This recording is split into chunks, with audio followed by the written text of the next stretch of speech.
Nous allons prendre ensemble la parole de Dieu, hein, toujours la parole de Dieu, et nous l'ouvrirons dans Apocalypse, chapitre 16, verset 13.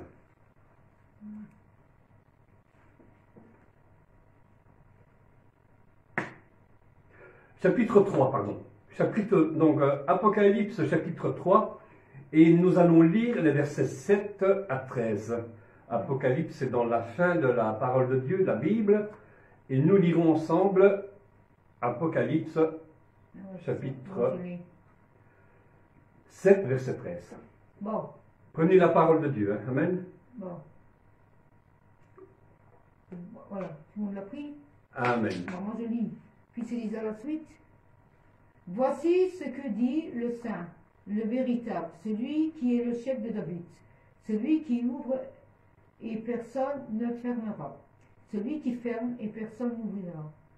Je connais tes œuvres, voici parce que tu as peu de puissance et que tu as gardé ma parole et que tu n'as pas renié mon nom. J'ai mis devant toi une porte ouverte que personne ne peut fermer. Voici, je te donne de ceux de la synagogue de Satan, qui se dit juifs et ne le sont pas, mais qui mentent. Voici, je les ferai venir, se prosterner à tes pieds et connaître que je t'ai aimé, parce que tu as gardé la parole et la persévérance en moi. Je te garderai aussi à l'heure de la tentation qui va venir sur le monde entier, pour éprouver les habitants de la terre. Je viens bientôt, retiens ce que tu as, afin que personne ne prenne ta couronne. Celui qui vaincra, je ferai de lui une colonne dans le temple de mon Dieu, et il en sortira plus. J'écrirai sur lui le nom de mon Dieu, et le nom de la ville de mon Dieu, de la nouvelle Jérusalem qui descend du ciel, d'auprès de mon Dieu, et mon nom nouveau. Que celui qui a des oreilles entende, et que celui dit aux églises. Et là, Que celui qui a des oreilles, non, c'est tout. Hein. ah ouais. C'est Apocalypse, chapitre 3, verset 7 à 13. Écrit à l'ange, tu as oublié cette partie-là, écrit à l'ange de l'église de Philadelphie. Donc ensemble, nous allons voir l'église de Philadelphie et ce que le Seigneur veut adresser comme message à l'église de Philadelphie en son temps, mais aussi à nous, à l'église d'aujourd'hui. Alléluia.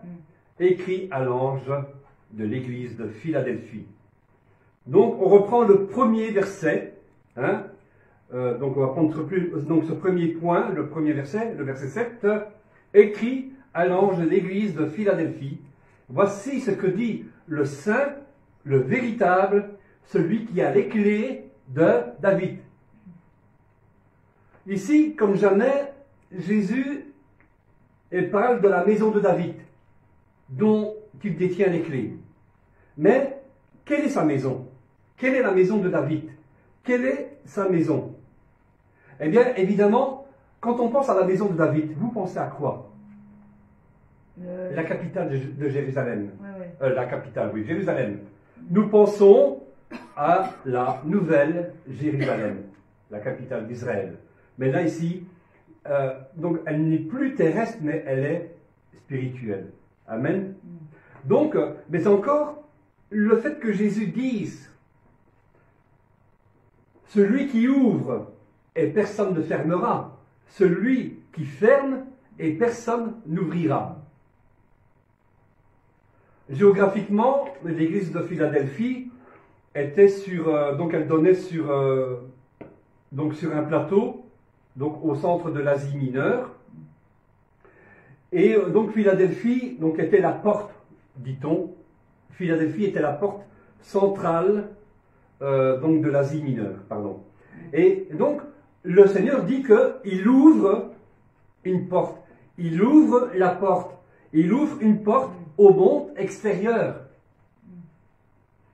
que personne ne peut refermer si ce n'est lui.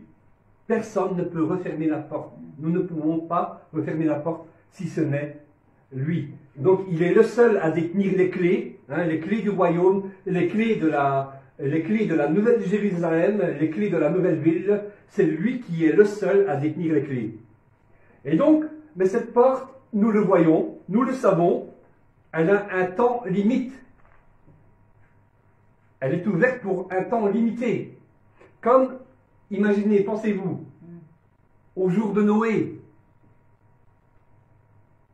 qui n'aurait pas pu de lui-même refermer la porte de son plein gré, ni la laisser ouverte. Il fallait donc que le nombre imparti que le Seigneur avait appelé selon les espèces d'animaux soit entré dans l'arche pour être sauvé. Des hommes, hein, des hommes, en plus que la famille de Noé, hein, auraient pu être sauvés. Amen. Amen. Amen, Isaac. Des hommes, en plus que Noé et sa famille, auraient pu être sauvés en se tournant vers Dieu. Mais ils ont préféré les plaisirs.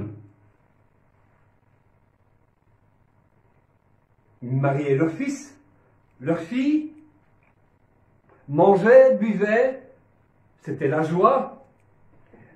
Ils ne se doutèrent de rien jusqu'au jour où Noé, sur l'ordre du Seigneur, ça y est, maintenant c'est le temps, tu entres dans l'arche. Et le Seigneur referme la porte. Il est trop tard. Dieu ferme lui-même la porte en son temps.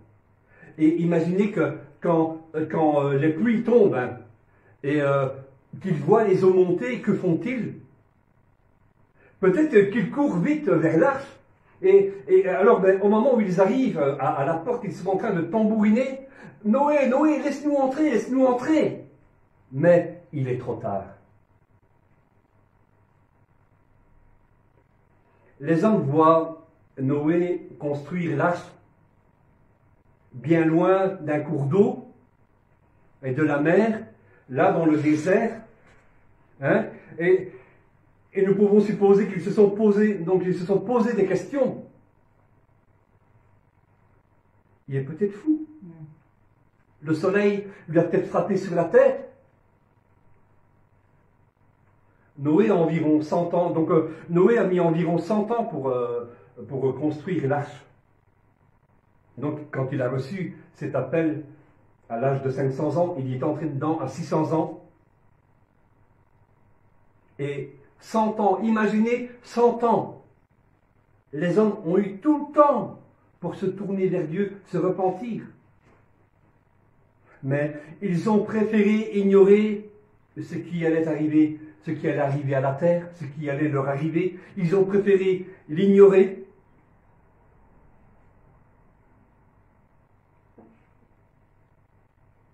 Il est fort probable que Noé leur a expliqué pourquoi. Ils lui ont certainement demandé, mais pourquoi fabriques-tu une arche en plein désert? Il n'a jamais plu. Il ne pleut jamais ici. La terre, elle est aride.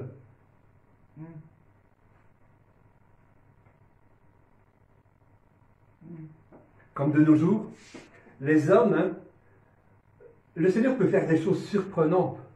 Et alors on dit, mais non, mais c'est impossible que la pluie va tomber ici. Et donc, alors que nous allons leur dire, le Seigneur va bientôt intervenir, mais le Seigneur préfère. Non, les hommes préfèrent l'ignorer.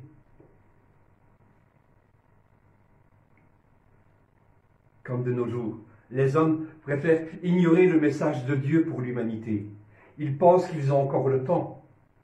Et s'ils vont à l'église, que dira leur ami?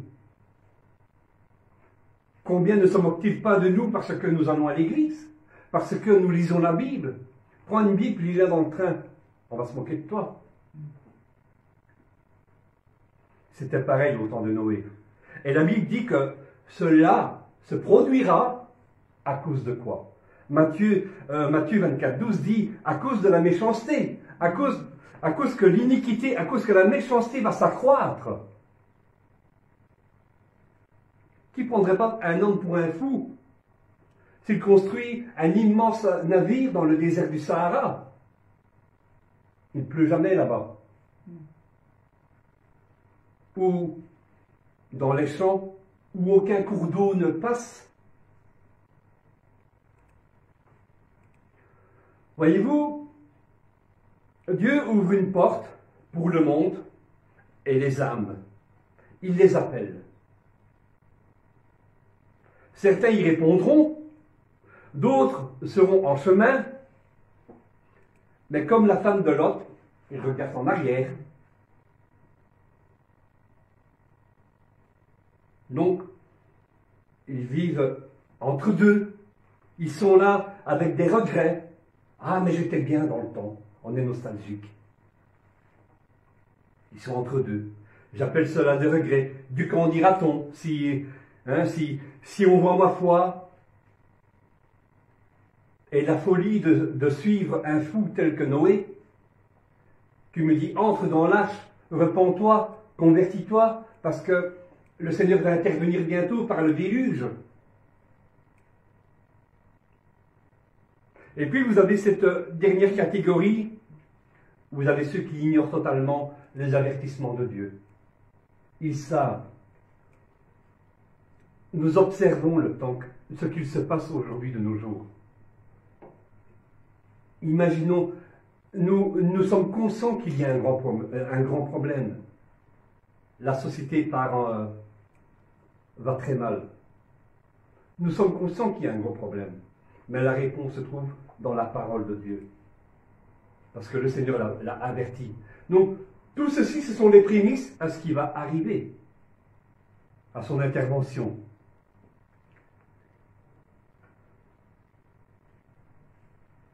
Il voit Noé, durant 100 ans, construire l'arche. La pluie n'est jamais venue. Une seule fois, jamais, jamais, jamais. Dans cette partie géographique de la terre. La terre est aride, mais il bénéficie quand même de l'eau qui vient du nord, là où il pleut un peu plus souvent. Les fleuves sont abreuvés par le nord, les montagnes. Mais le Seigneur a fixé un temps où personne ne peut fermer la porte en dehors de ce temps. Nous reprenons donc Apocalypse chapitre 3 verset 8. Jésus dit de l'église de Philadelphie, je connais tes œuvres. Et alors il dit ceci, voici parce que tu as peu de puissance et que tu as gardé ma parole et que tu n'as pas renié mon nom, j'ai mis devant toi une porte ouverte que personne ne peut fermer. Et le Seigneur dit, je connais tes œuvres. Voici parce que tu as peu de puissance. Ce message, en fait, n'a rien de menaçant. Il dit à l'église de Philadelphie qu'elle a peu de puissance, et nous allons voir qu'est-ce que ça veut dire. Pour comprendre la suite au verset 9, Paul écrit dans 1 Corinthiens chapitre 16, versets 8 et 9. Que dit 1 Corinthiens chapitre 16, versets 8 et 9?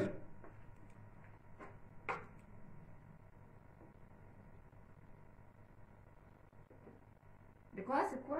1 Corinthiens chapitre 16, versets 8 et 9.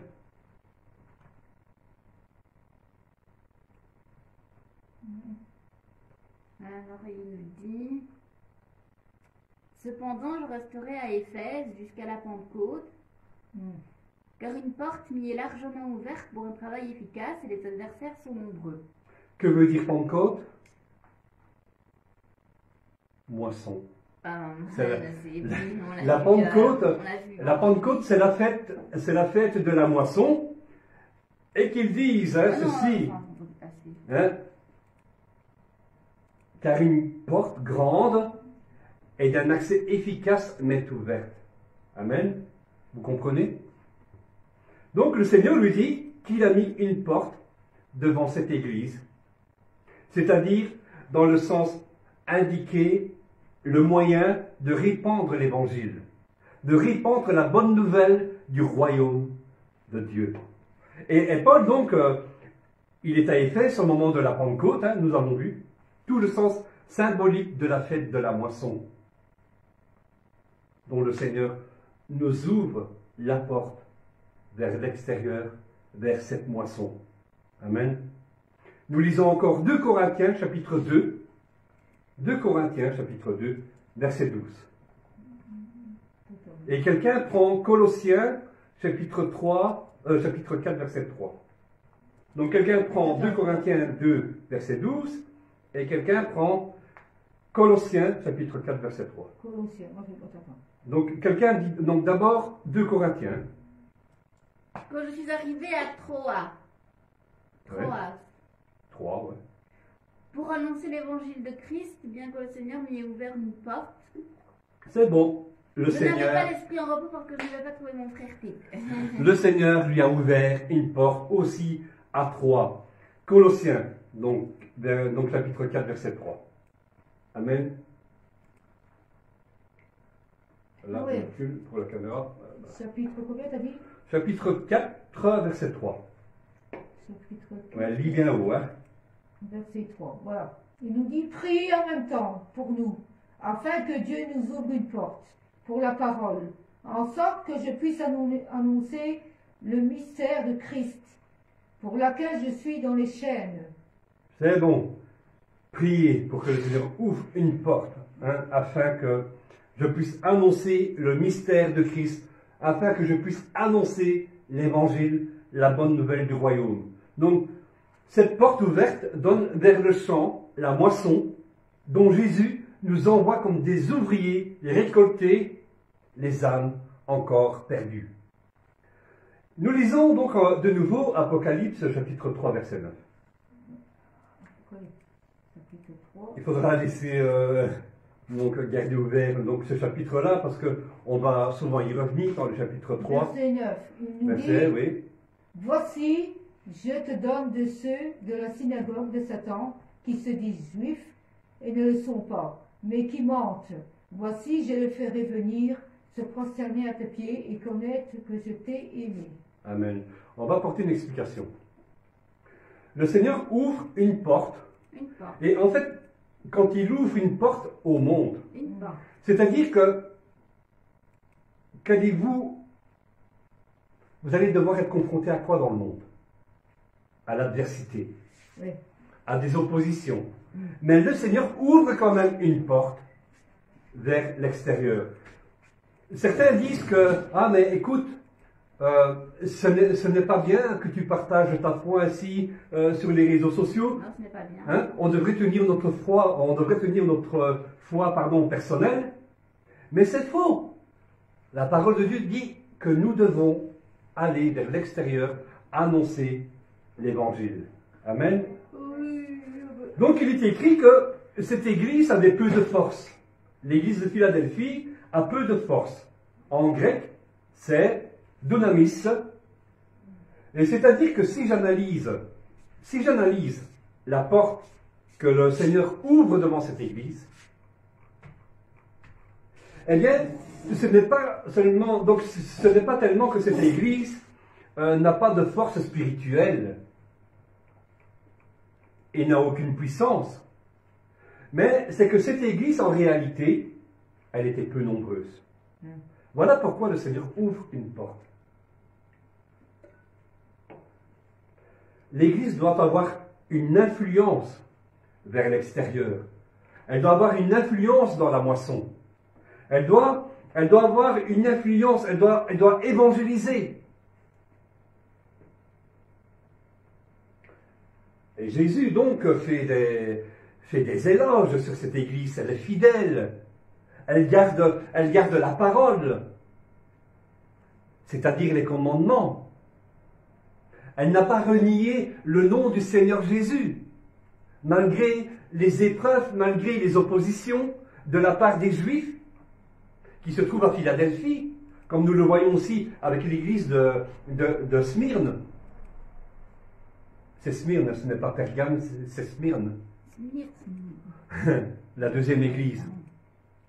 Et donc nous lisons donc dans le verset 9, « Voici, je te donne de ceux de la synagogue de Satan, n'est-ce pas? En grec, c'est didomie, le synonyme entre autres diverses propositions, que en fait Dieu permet, Dieu il admet que ces Juifs viennent contre l'Église, mais pour une chose, parce qu'il va faire une chose.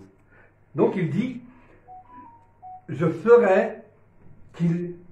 Je ferai jaillir. Non, je ferai qu'ils viennent. Je ferai que ceux de la synagogue de Satan je ferai que ceux de la synagogue de Satan viennent vers vous. Le début du verset 9 dit, voici, je le ferai venir se prosterner à tes pieds. Et je vais comparer Ésaïe 60, verset 14. Ésaïe 60, verset 14.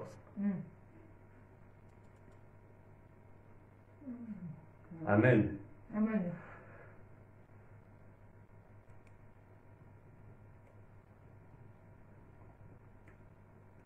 Je lis. 60, verset 14. Ésaïe, chapitre 60, Moi, verset j'ai 14. lu, donc c'est vraiment qui lit. Maintenant, Ah, vas-y. moi, j'ai lu. Ah ben tu peux lire alors. Verset Verset 14. Ésaïe 60, verset 14. Dans- Bien haut, si on entend, magnifique. Alléluia. Parce que j'ai rien encore. Ah bah alors, Les fils Oui. de tes oppresseurs viendront s'incliner devant toi, et tous ceux qui te méprisaient se prosterneront à tes pieds. Ils t'appelleront ville de l'Éternel, Sion du Saint d'Israël. et donc je compare la fin du verset 9. Voici, je les ferai venir. Donc dans Apocalypse 3, verset 9. Voici, je les ferai venir se prosterner à tes pieds et connaître que je t'ai aimé. C'est-à-dire que, d'une manière ou d'une autre,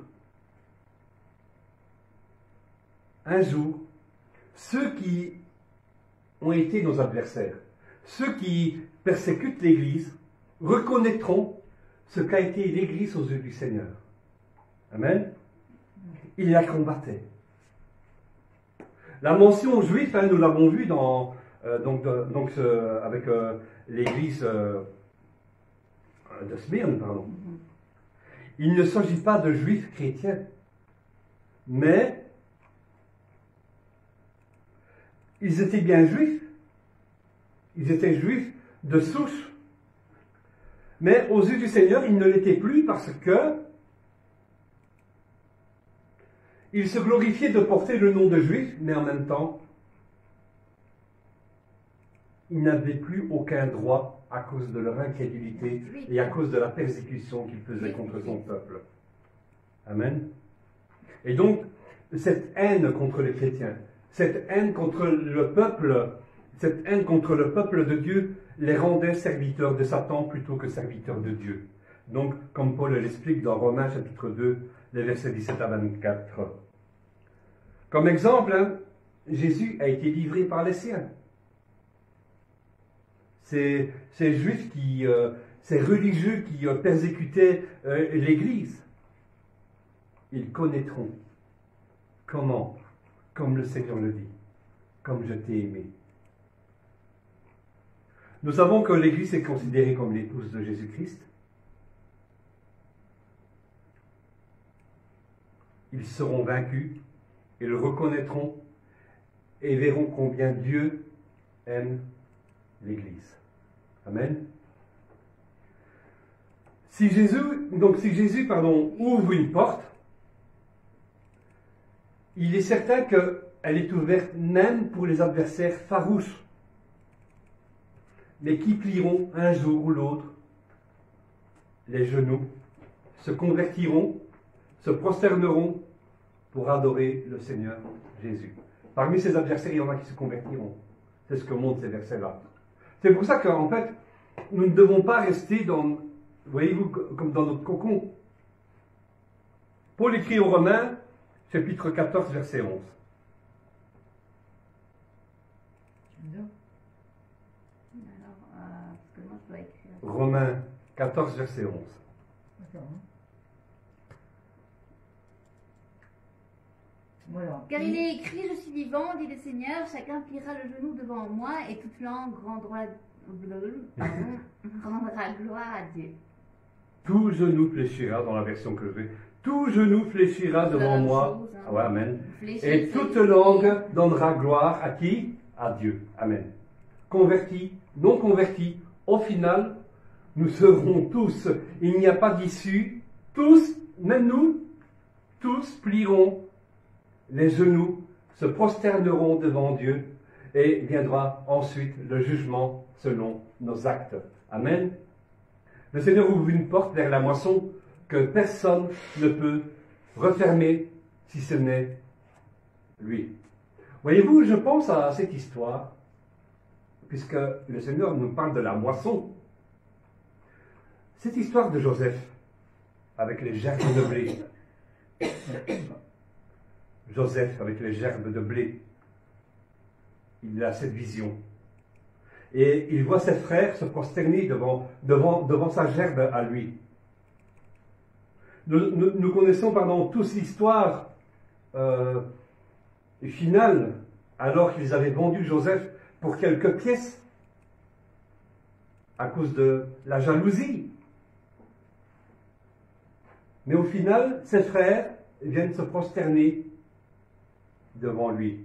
Et dans le cas de cette étude, si Jésus ouvre une porte, c'est pour permettre à toute personne la possibilité de répondre à son appel. Amen.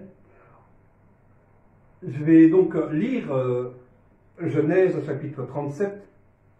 Genèse le chapitre 37, versets 6 à 8. Donc pour bien comprendre ceci. 37. Genèse chapitre 37, versets 6 à 8. Amen. Et voilà. Genèse 37, chapitre 37, versets 6 à 8, il est écrit: Joseph eut un songe, et il le raconta à ses frères, qui le haïrent encore davantage. Il leur dit: écoutez donc ce songe que j'ai eu. Nous étions à lier des gerbes au milieu des champs, et voici ma gerbe se leva et se tint debout, et vos gerbes l'entourèrent et se prosternèrent devant elle. Ses frères lui dirent: est-ce que tu régneras sur nous? Est-ce que tu nous gouverneras?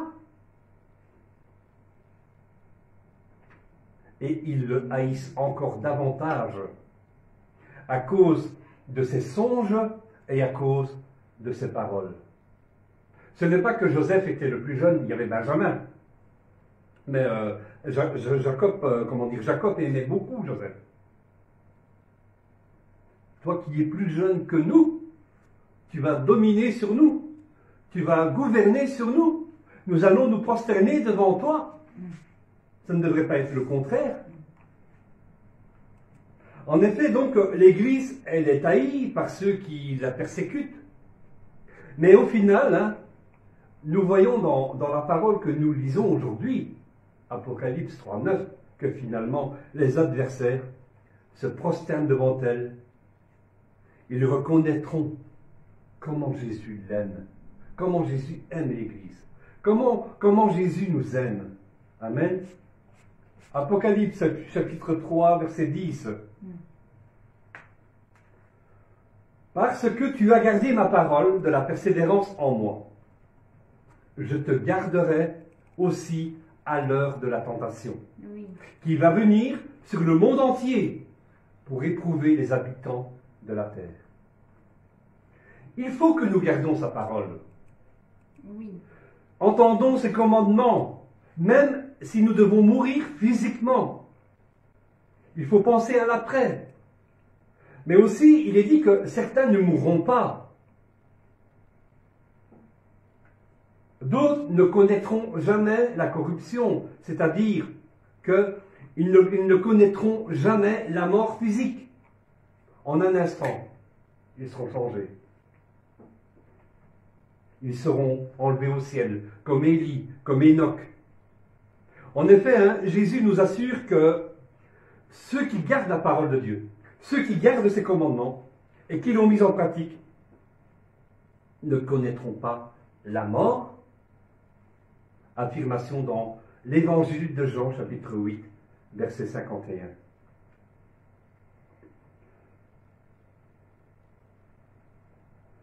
Évangile de Jean 8, 51.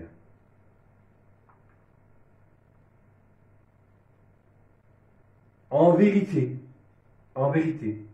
je vous le dis, si quelqu'un garde ma parole, que lui arrivera-t-il? Il ne verra jamais la mort. Oui, mais attends, mon frère, tu mens. tu mens. Les apôtres, ils sont morts. Hein. Comme expliqué dans Apocalypse, chapitre 21, versets 5 à 8.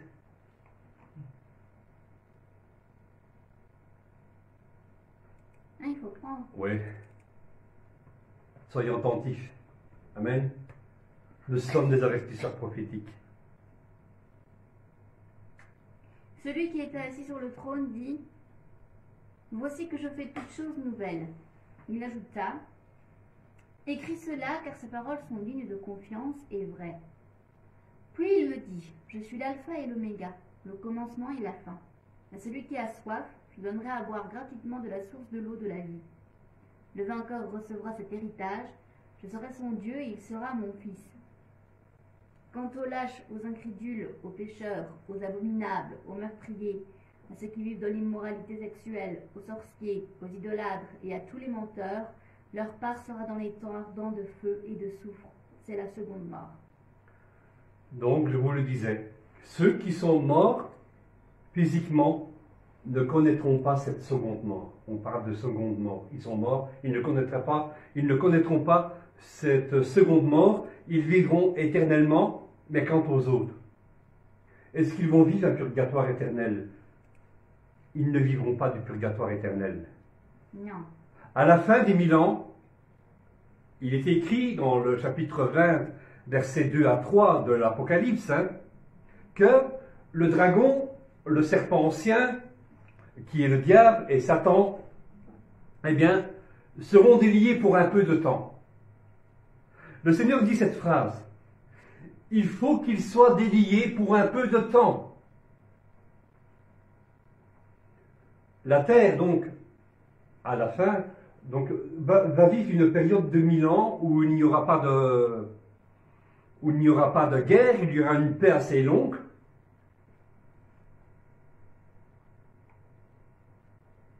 Mais de nouveau, quand Satan est délié, il va à nouveau séduire les hommes qui finalement vont se rassembler pour faire la guerre aux saints, faire la guerre à Dieu. Ils se rebelleront contre la nouvelle Jérusalem, comme à chaque fois. Le cœur des hommes se rebelle, séduit par le diable. Nous voyons le penchant des hommes vers ce qui est mal. Toujours. La première rébellion, Adam et Ève, qui ont désobéi à cet ordre. Il ne mangera pas du fruit de l'arbre. Mais ils ont désobéi. Ils se sont rebellés contre Dieu. Ils sont entrés dans la rébellion. Noé, après Noé, de nouveau, les hommes sont entrés dans la désobéissance, dans la rébellion. Et ici, nous voyons de nouveau, après les 1000 ans, nous voyons de nouveau le penchant de l'homme. Nous voyons de nouveau le penchant de l'homme qui reprend le dessus quand le diable est délié et qu'il vient les séduire.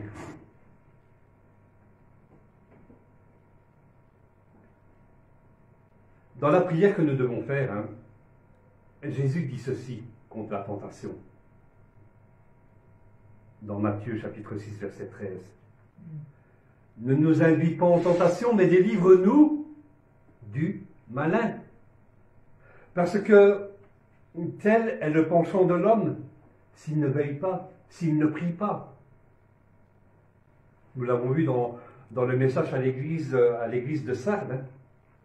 Tu as des questions? Non. Ok. C'est ici, c'est à la fin là, quand le diable aura de nouveau séduit l'homme et que finalement il y aura une guerre finale contre les saints, contre Dieu, contre la nouvelle Jérusalem. C'est ici que sera clôturé et scellé le livre de vie. Ceux dont le nom n'est pas inscrit seront jetés dans le lac de feu.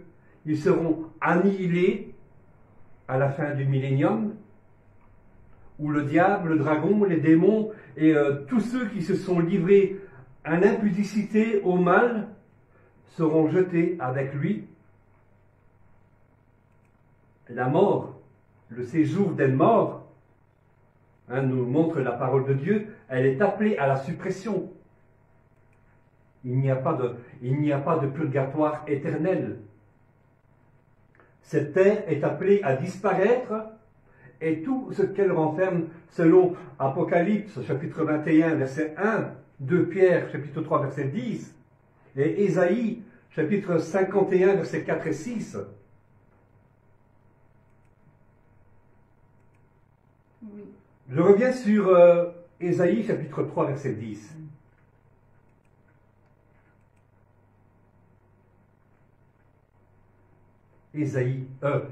Apocalypse, pardon, oh là là. Apocalypse, chapitre 3, verset 10. Pourquoi j'ai Ésaïe, moi? Apocalypse, chapitre 3, verset 10. Parce que tu as gardé la parole et de la persévérance en moi, je te garderai aussi à l'heure de la tentation qui va venir sur le monde entier, pour éprouver les habitants de la terre. Je te garderai aussi à l'heure de la tentation qui va venir sur le monde entier pour éprouver les habitants de la terre. L'importance, mes frères et sœurs, l'importance de garder la parole du Seigneur. C'est très important pour les épreuves qui sont à venir. Matthieu chapitre 25, verset 1 à 13, nous parle d'une chose que tout le monde connaît.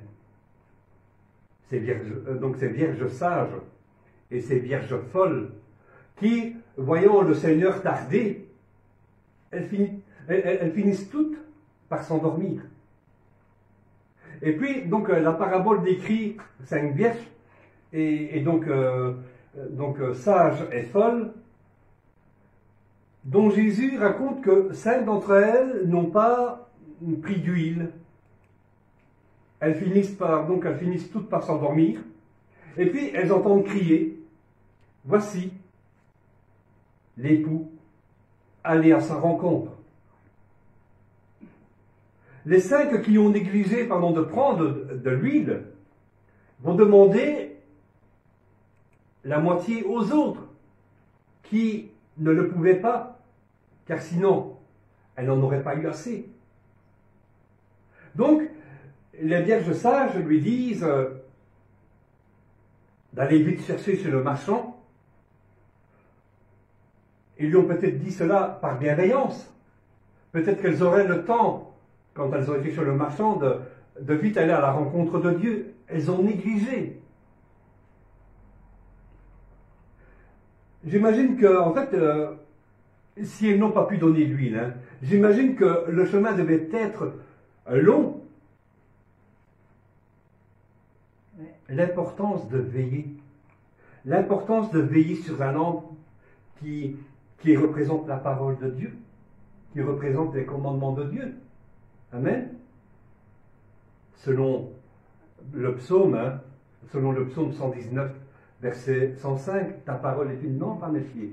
Ta parole est une lampe sur mon sentier. Très important. Les vierges sages avaient veillé, avaient obéi, au contraire des autres qui se sont reposés, pensant qu'au dernier moment, voyez-vous, pensant qu'au dernier moment, à la dernière heure, eh bien, qu'elles auraient la faveur de Dieu, qu'elles auraient la grâce de Dieu. Mais Dieu nous aime. Mais nous ne pouvons pas négliger sa parole, nous ne pouvons pas négliger ses commandements. Nous devons, mes frères et sœurs, c'est très important, nous devons veiller. Et donc, les sages, les vierges sages arrivent, et que fait Jésus? Il referme la porte. Les vierges folles, qui n'avaient pas veillé sur leur lampe, arrivent, il est trop tard. Elles n'ont pas gardé la parole de Dieu comme une lampe allumée en eux, c'est-à-dire garder ses commandements. Comprenez que veiller, garder les commandements allumés en nous, peut avoir un impact énorme dans les temps d'épreuve. C'est ce que montre la lecture que nous prenons ici sur Apocalypse, chapitre 3, versets 7 à 13. Garder les commandements peut avoir un impact très important sur les temps d'épreuve que nous allons vivre. Parce qu'en fait, le Saint-Esprit va nous rappeler. Ne sois pas étonné de ce qu'il se passe ici. Je l'avais dit. Veille, prie. Prie afin que tu n'entres pas dans la tentation.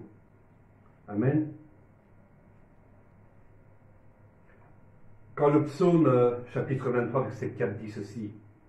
Quand je marche dans la vallée de l'ombre de la mort, je ne crains aucun mal, car tu es avec moi, ta houlette et ton bâton me rassurent. On prend souvent ce passage-là pour les enterrements. Vous l'avez remarqué? On prend souvent, même dans les films et tout ça, on entend, quand on voit des scènes d'enterrement, on entend souvent ce psaume-là. Quand je marche dans l'ombre de la vallée de la mort. Mais en fait, ce n'est pas une parole pour les morts, c'est une parole pour les vivants. Dans l'épreuve, le Seigneur veut que nous tenions notre lampe allumée, que nous gardions ses commandements, notre guide, notre soutien, sur qui je peux sa parole. Je peux me reposer. Et si je fléchis, je m'appuie sur Jésus. Il me rassure. Lui, Jésus, c'est mon bâton. Amen, quand je fléchis. Apocalypse, chapitre 3, verset 11. Je viens bientôt.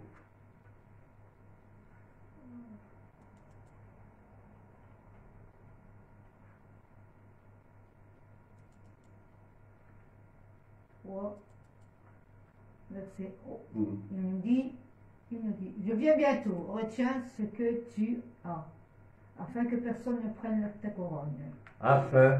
Retiens ce que tu as, afin que personne ne prenne ta couronne. Nous savons que le temps et les événements sont difficiles à supporter. Nous pourrions céder au découragement. Mais le Seigneur veut dans ce message que vous recevez et que je reçois moi-même aujourd'hui, que j'ai reçu moi-même quand je l'ai préparé, il veut nous encourager à tenir ferme. Jésus dit que personne ne prenne ta couronne. C'est tout le résumé de ce que nous avons vu avec ces vierges sages et folles qui demandaient de l'huile aux sages.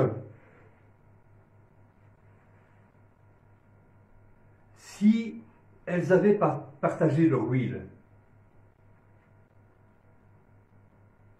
elles n'y seraient pas arrivées à la porte. Nous devons revoir nos priorités. Nous devons revoir nos priorités spirituelles en accord avec la parole de Dieu, les commandements de Dieu. Amen. Sommes-nous des vierges sages qui veillons ou des vierges folles qui... J'ai encore le temps. Oui, je lis la parole de Dieu tous les jours, mais pour le reste, j'ai encore le temps.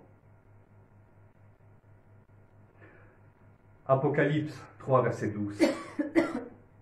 Celui qui vaincra, je ferai de lui une colonne dans le temple de mon Dieu, et il n'en sortira plus. J'écrirai sur lui le nom de mon Dieu et le nom de la ville de mon Dieu, de la nouvelle Jérusalem qui descend du ciel d'auprès de mon Dieu, et mon nom nouveau. Je ferai de lui une colonne dans le temple de mon Dieu. Le vainqueur n'est plus tellement une pierre, comme ici-bas, mais nous formons une maison spirituelle, selon 1 Pierre chapitre 2, verset 4. Mais dans le temple de Dieu, nous serons plus que des pierres, nous serons une colonne. C'est-à-dire que nous allons occuper une place d'honneur dans le royaume de Dieu, dans le temple de Dieu. Que personne ne pourra exclure, ne pourra déloger. Comme c'est écrit dans Ésaïe, chapitre 22, les versets 23 à 24, il est écrit ceci dans Ésaïe chapitre 22, les versets 23 à 24. Je l'enfoncerai comme un clou dans un lieu sûr. À nous, amen. C'est une superbe promesse. Et il sera un siège de gloire pour la maison de son Père. Il sera le soutien de toute la gloire de la maison de son Père, des rejetons nobles et ignobles, de tous les petits ustensiles, des bassins comme des vases. Et je comprends donc au verset 12 de Apocalypse, chapitre 3, ceci, j'écrirai sur lui le nom de mon Dieu et le nom de la ville de mon Dieu, de la Nouvelle Jérusalem, est mon nom nouveau. Donc ici-bas, alors que, en fait, le Seigneur veut nous dire ceci, alors que vous allez subir la calomnie, la méchanceté, dont on voudra vous faire porter le nom de l'opprobre, Oui. quand les gens disent des méchancetés sur vous, quand des gens vous calomnient, quel nom portez-vous? Votre étiquette, votre réputation est déjà faite. Mais comment Dieu nous voit? Comment Jésus nous voit?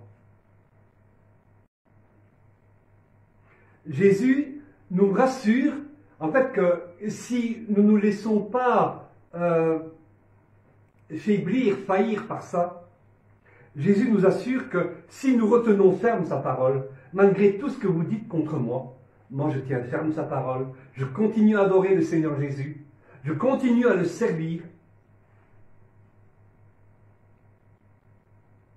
alors nous avons vaincu.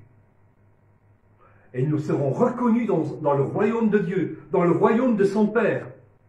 Et au lieu de l'opprobre, c'est le nom de son Dieu qui sera inscrit sur nous, qui sera inscrit sur nos fronts, qui sera inscrit sur la colonne que nous sommes dans le temple de Dieu. Ce nom nouveau parce que, en fait, Jésus, donc c'est la gloire du Seigneur qui va paraître sur nous. Et Ésaïe 56, verset 5, ma sœur Jacqueline l'a lu vendredi, nous donne cette magnifique assurance. Que tu l'as lu, ma sœur Jacqueline, c'est vraiment dans le temps où le Seigneur veut nous laisser un message. Ésaïe 56, verset 5 nous dit ceci. Je donnerai dans ma maison et dans mes murs une place et un nom préférable à des fils. Et à des filles, je leur donnerai un nom éternel qui ne périra pas. Ce nom est dévoilé sur celui qui le reçoit. Le nom de mon Dieu, dit Jésus, décrit dans Apocalypse, chapitre 19. Quel est le nom de mon Dieu?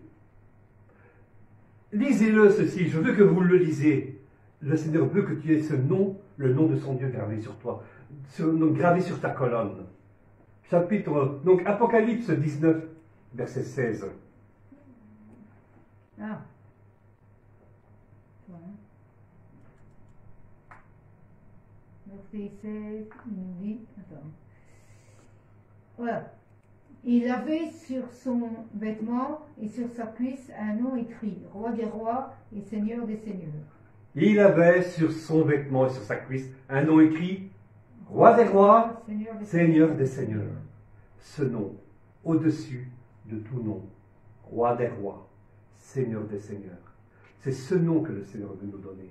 C'est puissant, c'est glorieux, parce que nous avons vaincu. Amen. Prenons donc l'évangile de Matthieu, chapitre 5, le verset 3 à 12, que je peux lire, n'est-ce pas? Matthieu 5. Matthieu 5, chapitre 5, l'évangile de Matthieu, chapitre 5, verset 3 à 12. Bon. Alors moi je fais de 3 à 6 et toi tu fais le reste. Ah, d'accord. Heureux les pauvres en esprit, car le royaume des cieux est à eux. Heureux les affligés, car ils seront consolés. Heureux les débonnaires, car ils hériteront la terre. Heureux ceux qui ont faim et soif de la justice, car ils seront rassasiés. Heureux les miséricordieux, car ils obtiendront miséricorde. Heureux ceux qui ont le cœur pur, car ils verront Dieu. Heureux ceux qui procurent la paix, car ils seront appelés fils de Dieu. Amen. Heureux ceux qui sont persécutés pour la justice, car le royaume des cieux est à eux. Tu as le 11, verset 11, c'est ça? Oui. Vas-y, jusqu'à la fin. Heureux serez-vous lorsqu'on vous insultera, qu'on vous persécutera et qu'on dira faussement de vous toutes sortes de mal à cause de moi. Et je dois lire jusqu'au 12. Réjouissez-vous et soyez dans l'allégresse, parce que votre récompense sera grande au ciel. En effet, c'est ainsi qu'on a persécuté les prophètes qui vous ont précédés. Si les hommes nous mettent le nom de l'opprobre parce qu'ils nous ont calomniés, bien souvent ça peut être des mensonges, eh bien Jésus dit, heureux vous êtes car une récompense vous attend, une récompense glorieuse. Moi je ne vous mettrai pas le nom de l'opprobre, mais je mettrai le nom de mon Dieu sur vous. Amen. Amen. Nous porterons son nom inscrit sur nos colonnes. Et je termine avec Apocalypse chapitre 3 verset 13 qui dit, comme à toutes les églises, que celui qui a des oreilles entende ce que l'Esprit dit aux églises. Mes frères et sœurs, veillons, tenons notre lampe allumée, gardons sa parole. Amen. Et autant, le Seigneur ne ferme pas la porte. Parlons du Seigneur. Peu importe ce que l'on dira. Peu importe ce que l'on en dit. Peu importe que l'on vous persécute. Tout est dit. L'Église, donc, ici, n'est pas grande en nombre, mais Jésus ouvre une porte vers le monde extérieur, dont il ne faut pas la fermer à ceux qui viennent pour se repentir, aussi méchants ou égarés soit-il. Jésus, donc, ne nous autorise pas à rester comme dans un cocon. Ah oui, on ne fait que notre foi contre nous. Il ne nous autorise pas. Il ne nous autorise pas à nous fermer au monde quand nous sommes dans l'Église. Il veut laisser la possibilité à chacun de choisir, de répondre à son appel. Il nous invite aussi à rester fidèles et tenir ferme et garder sa parole avec persévérance que nous avons reçue, malgré les épreuves, malgré l'adversité. Et Jésus nous assure que tous plieront les genoux, se prosterneront et l'adoreront. Amen. Amen. En résumé, Jésus invite l'Église à rester fidèle, à tenir ferme, à garder la parole de persévérance que nous avons reçue. Tenons ferme malgré l'adversité. Amen. Amen. Alléluia. C'est ici que se termine la parole de Dieu, le message. Amen. Amen. C'est bon? Vous avez... Ouais, on va tenir, donc on est insulté, c'est pas grave. Avant nous, les autres ont été persécutés. Dans la Bible, voilà. Ça, mais Dieu était aussi persécuté, le Seigneur. Donc, si on est persécuté, c'est pas grave. Mais c'est les gens qui marchent dans la voie du Seigneur, comme nous. Et d'autres aussi sont persécutés. Donc voilà, c'est ça. Des fois, on se dit Seigneur, comment ça se fait qu'on a tout ça, mais c'est un peu normal. Ah, les frères et sœurs, les enfants du Seigneur, quand ils marchent dans ces voies, c'est normal. Dans les voies de Dieu, la persécution est normale. Amen. Bon, au moins, on héritera du royaume des cieux. Alléluia. Amen. Merci, gloire à toi. Merci, papa, pour ta parole. Merci pour le partage du frère Roger, Seigneur. Soyez bénis, que le Seigneur et le Saint-Esprit viennent encore vous toucher encore ce matin, par sa grâce et sa puissance. Et nous vous souhaitons à tous une bonne semaine. Pour la semaine prochaine, que Dieu vous accompagne, que Dieu vous encadre de son amour, que Dieu vous protège et pourvoie vos besoins. Juste le nécessaire dont vous avez besoin. Voilà. Soyez vraiment bénis dans le nom de Jésus et que le Seigneur agisse s'il y a des frères et sœurs qui sont malades. dans Amen. leur vie, dans le nom de Jésus. Nous mettons tout ça entre vos mains, que la gloire du Seigneur descende sur vous et qu'il se manifeste, afin que si vous avez un petit témoignage, même vous pouvez soit envoyer un message à Roger, ou voilà. En tout cas, le partager, ça fait aussi du bien à d'autres personnes. Si vous avez aussi, je tenais à cœur, si vous recevez quelque chose du Seigneur, ben vous pouvez peut-être écrire sur la page le journal de Roger, Roger pourra le partager. Parce que les petits témoignages peuvent faire du bien à d'autres personnes qui cherchent des réponses. Mhm. Voilà. Parce que chacun a apporté son édifice, sa petite chose. Voilà. Parce que Sa nous pierre, sommes oui. là, sa pierre, et nous sommes tous là pour nous aider, chacun, comme le Seigneur demande. Si quelqu'un reçoit quelque chose, ben vous pouvez l'écrire sur le journal, ou l'écrire ici si vous êtes connecté, et d'autres personnes pourront profiter de ça. Et ça pourra leur faire du bien. C'est parce qu'ils attendent des paroles. Peut-être que vous en avez, hein, mais il faut les dire, n'ayez pas peur. Amen. Amen. Soyez bénis, on vous aime dans le nom de Jésus. Amen. Et bonne Amen. semaine. Voilà. On se retrouve la semaine prochaine, Dieu voulant, où nous allons partager donc la dernière partie. Nous serons à la 7e église. Ce sera l'église de Laodicée. Et donc, entre-temps, Lisa nous partagera en écrit. Et donc, nous partagerons avec le groupe et vous-même donc voilà. la paracha. Et donc, de vendredi à samedi que nous pourrons lire. Lisons la parole de Dieu, c'est important. Le Seigneur